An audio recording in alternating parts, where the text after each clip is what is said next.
Good evening, everyone. I'm back again. It's Ancient, and I'm here to make a video about how to make millions with tin. So, this is version 0.2.15, and we have had a lot of updates. Well, not a lot. We have two new machines, the duplicator and the Barta gem. But I'm not going to get depth into that as of right now. I'll do that in a separate video. But this is my setup for a gambling setup, essentially. You only have to have tin, iron, lead, or any other garbage, trash ore that you mine at the surface. So here it looks like a mess. It is a mess, but I'll show you how to build it. But first, we're going to understand how it works. So first, I'm going to be deleting everything here. Deleting everything. There we go. 581 objects, gone.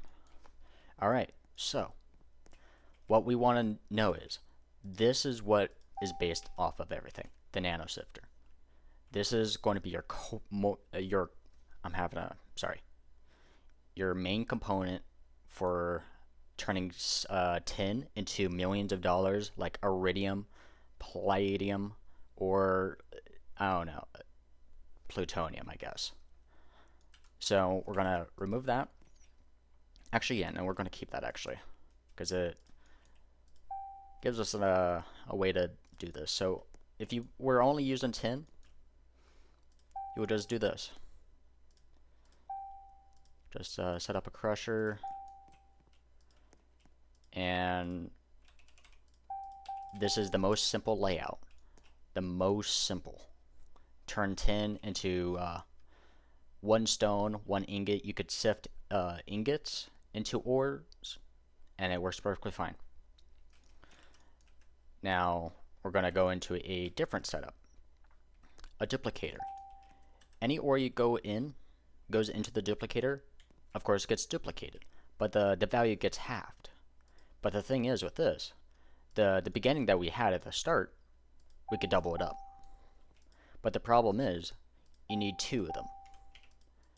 Because the sheer amount of throughput that you're going to be getting, so you're going to turn one line into two full lines.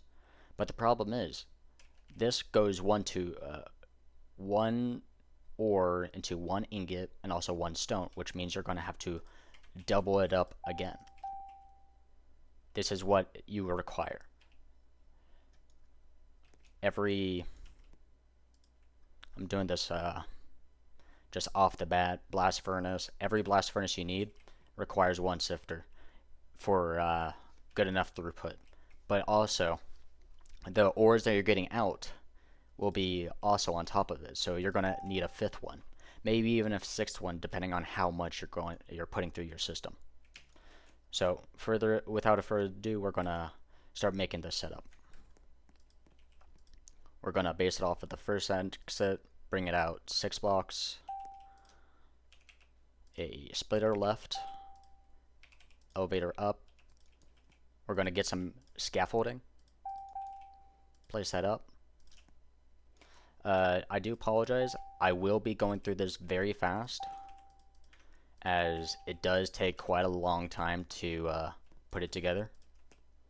So I'm going to roughly stay a little bit quiet, but other than that, I'm going to be mentioning what we need to do. So this is your first setup. You're going to put the blast furnace here. What you could do here is, you would always want the diamond, you always want to put prospectors here. So the reason why we're putting prospectors is because you're getting gems that are worth something, that are better than like what you're going to get from the nano sifter, which is like cobalt, uranium, silver, stuff like that. I set my setup to have tungsten at the minimum. You could set it to higher or lower, or just keep everything into the system. What I've actually seen is, because I'm doing test runs with this, you don't want the emerald. So I'll actually remove that real quick. Place the ruby and place a sapphire.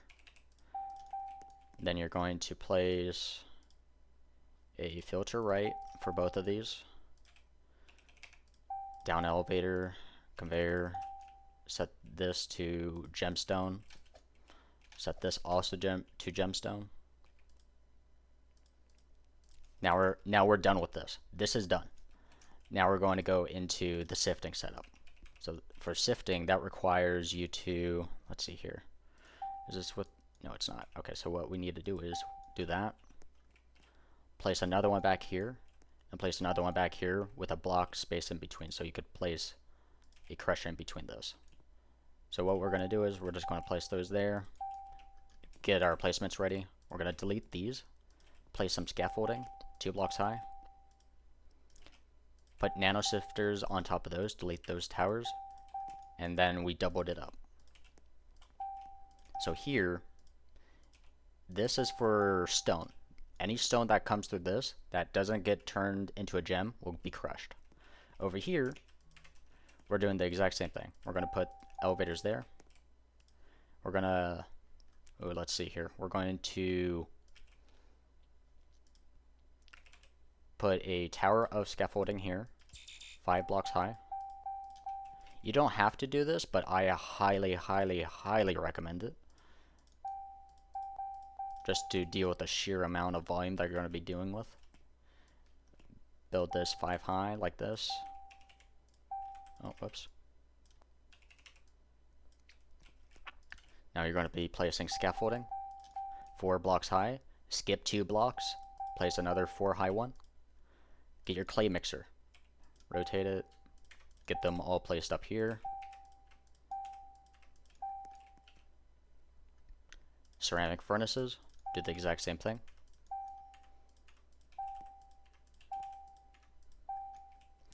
The reason why I have 5 and not 3 is mainly because there seems to be somewhat of a problem with my ping. You could also be having the problem with that. It could be actually a game issue as well. I don't know if it is or not. So it's just to insurancy. So what we will do is we're going to bring this down, put a downward elevator for those 2, another downward with a conveyor there, and another down. What we're going to do is we're going to place a polisher for these 3. This entire setup here is done. That's done. That's completed. Now we're on to this side. Actually, wait, no, I misspoke. So what we're going to do is we're going to bring this up actually.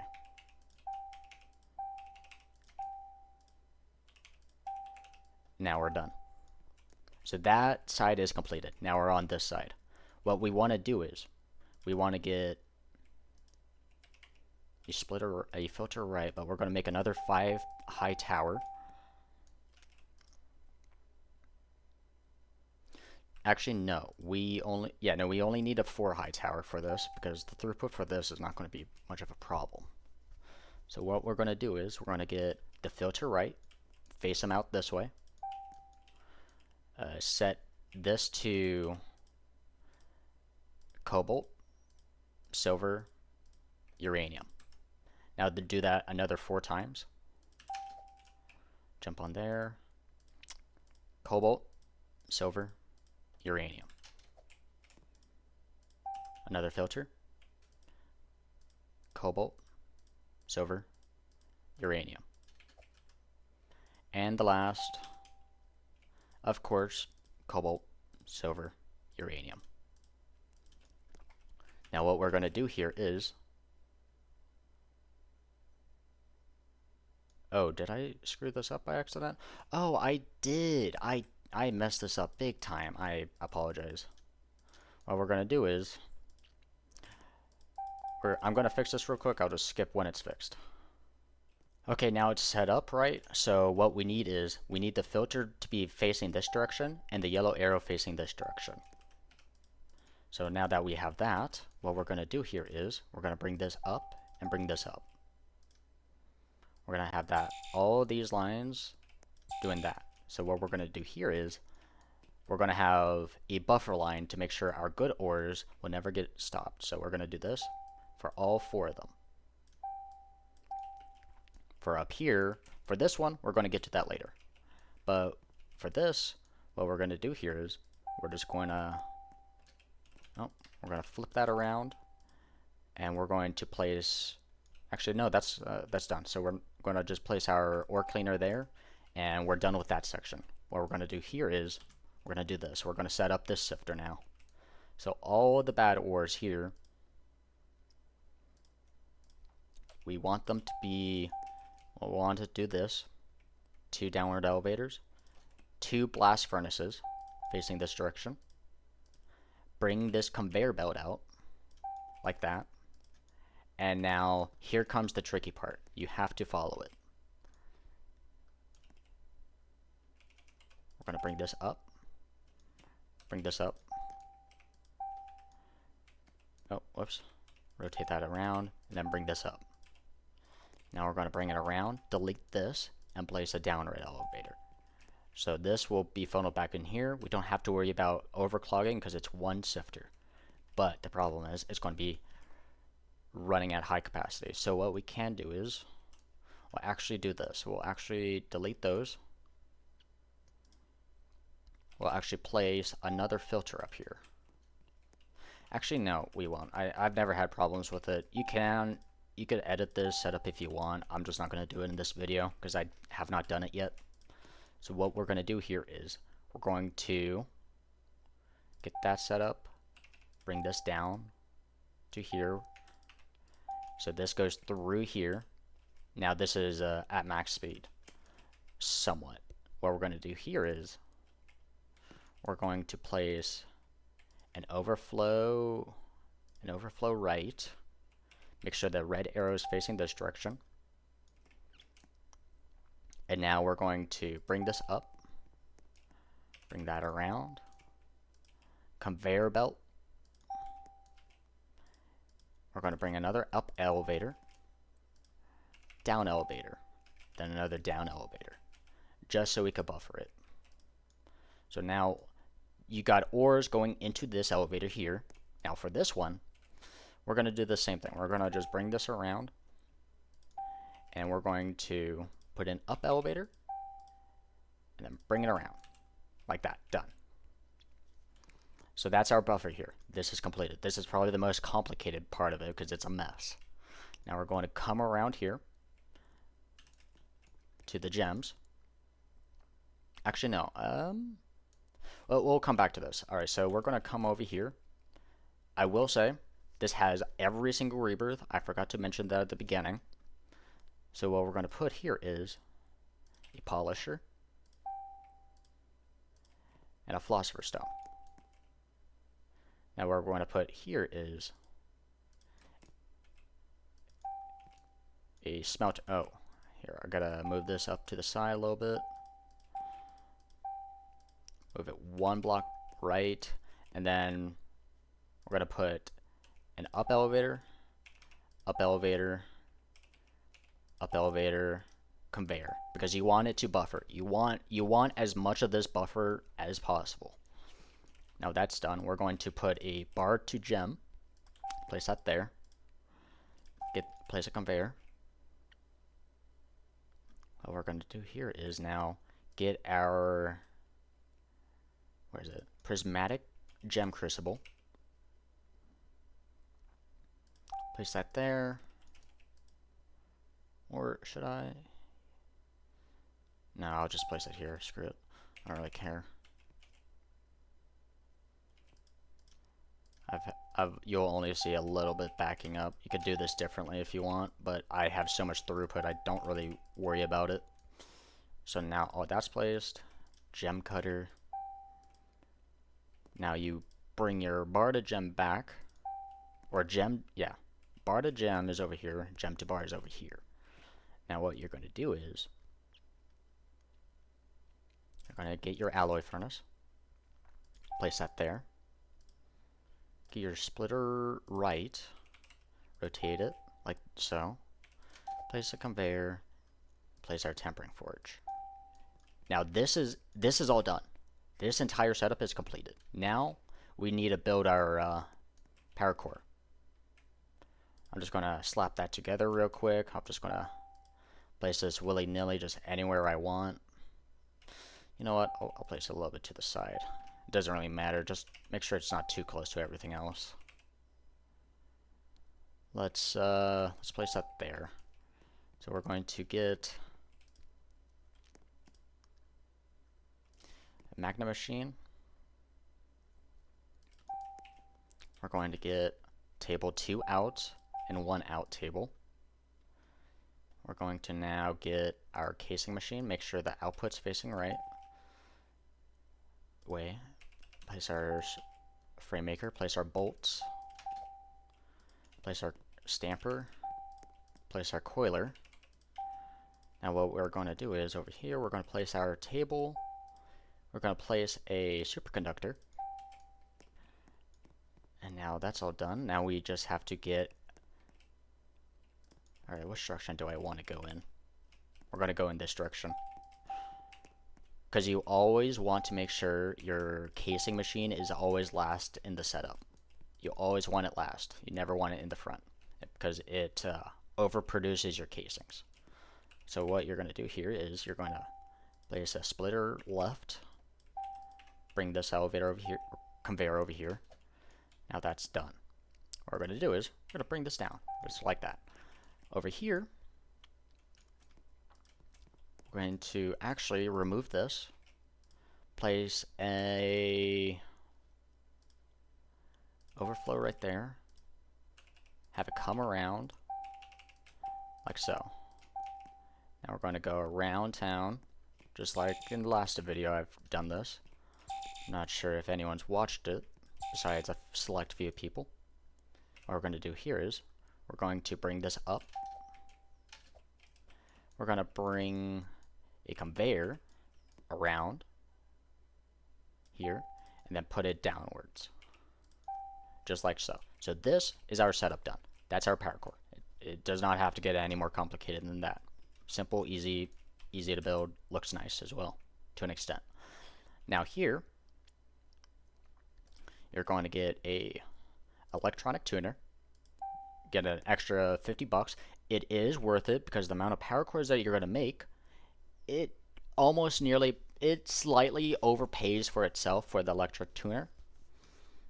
It really depends on how much your power cores are going to be worth. So let's do a quality assurance machine, place that there. And now, how are we going to get our casings over here? We're going to bring it from over here, have it come around,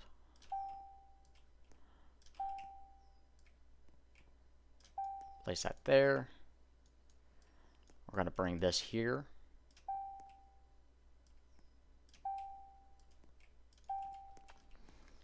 Now, this is where it usually gets tricky as well. So you want to connect this line, and this all into one thing. So my mistake here was I placed this a little bit too far, but that is no worry. So what we're going to do here is we're going to place overflows like this. So this will continue flowing like normal. We're going to delete these tables under the base. And now what we're going to do here is we're going to delete these. Actually, we want the arrows facing the other direction. We want to make sure it's always full. So what we're going to do here is downward elevator, upward elevator, conveyor. Now it's always going to be fueled with ceramics. Now over here, what we could do is we could bring an elevator here, connect that up, connect that. Now your ingots are now part of the system. Now when we come back over here, what we're going to do is we're going to get, let's say, we're going to put our seller here. We're going to move this, rotate it. Now what we're going to do is, oh boy, how do I do this one? Okay. You're going to bring a conveyor here. Now it's connected up. Now we're going to connect up another line of this. So we're going to make sure these are out by 2. Downward elevator like this. Downward elevator like that. Now we're going to bring this conveyor from this output, bring it over here, remove three of those, place it back there. And now we're going to go to this one, do the exact same thing, bring it over here. You could overextend it, then delete what you need, and then you place it back. And now that works as perfectly as it should. Now this entire setup is done. Wasn't too bad. It only took me about 20 minutes of explaining. Unedited, of course. So what we're going to do here is I'm going to go get a... Oh, you know what? I did forget something. The gems. My apologies. So what we're going to do here is we're going to get an upward elevator. We're going to just bring this around real quick. We're going to come around here. And we're going to put a downward elevator. And our gems are now connected to the system. Alright, now what I'm going to do is I'm going to come back. I'm going to have a full truck ready to unload, and I'm going to time-lapse this, and remember to look at my money. So, it is proof that it does work. It makes a lot of money for doing very minimal work. And you will see in the time-lapse that the only thing I'll be putting in is tin, iron, and lead. Alright, I got a full truck of tin, iron, and lead. Now what I'm going to do is, before I start inputting this, I'm actually going to go over here. I'm going to turn this sideways just so I could show you the amount of money that I make from this. I'm not going to fill this entire thing up, but it will give you a good example. So, why did I do also want to explain, why am I not using every prospector there is? Topaz, that is a $75 gem. It is not worth it at all, because over here, these filters, tungsten is the lowest thing that will come through here. Oh, wait, I just realized.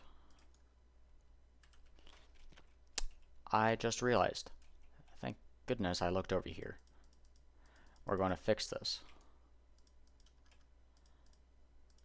We're going to set this over here. Make sure the green arrow is facing. The green arrow.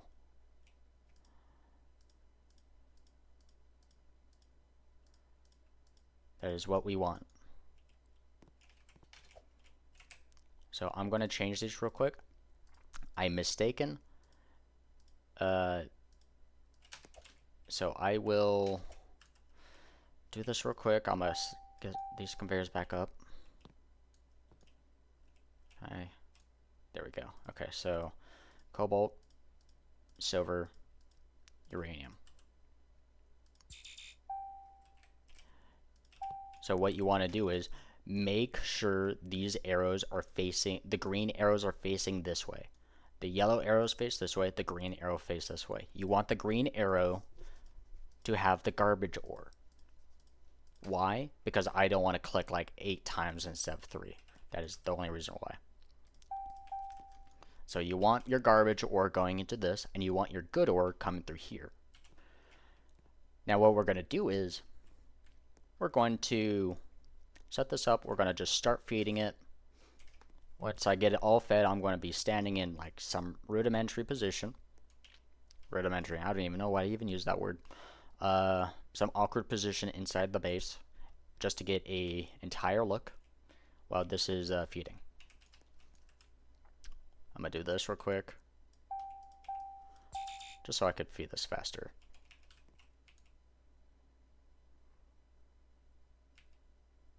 It's taking its time. You can see here, one line is turning into 2, and then 4.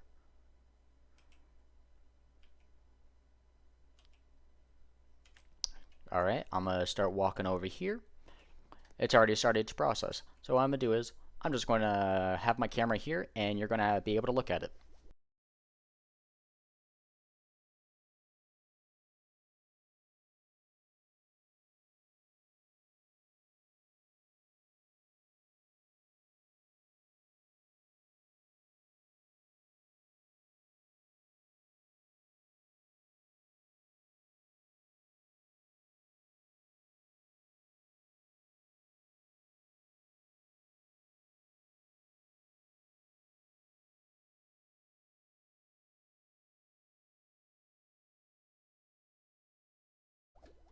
it seems that we have a problem here.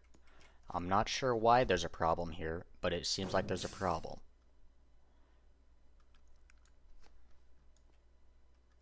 Why is this clogging? I don't usually see this happen.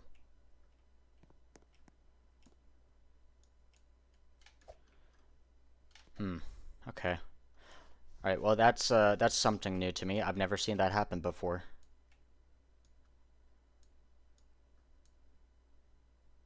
I've truly never seen this. Okay, well, I guess that's a flawed design in this setup. That means I would have to get another nano sifter. So, just a heads up on that, I guess. That this can happen. Oh, you got your first power core. It is $1.1 million. Cool.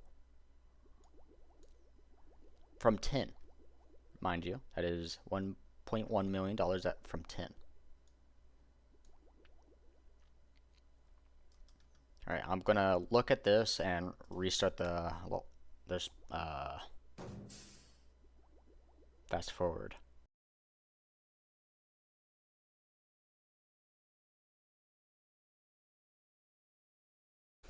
Alright, well, it's not worth it to keep on looking at it, because is basically completed. It was not a good haul. This was probably one of the worst ones I've seen, to be honest. But, mind you, this is completely gamble. This is purely by chance, so of course you're going to have bad loads. You have noticed that my money went from 180 million to 181 million. That's mainly because of the sheer amount of pots that I'm selling. Because you gotta remember, all of these is being duplicated and then times by 2, and the output is also going back in. So the dust is being crafted 160 times who knows what. I've seen an average of $75,000 in just pots alone being sold. But even though this was a bad load, you would usually see about 3.5, 3.2 power cores.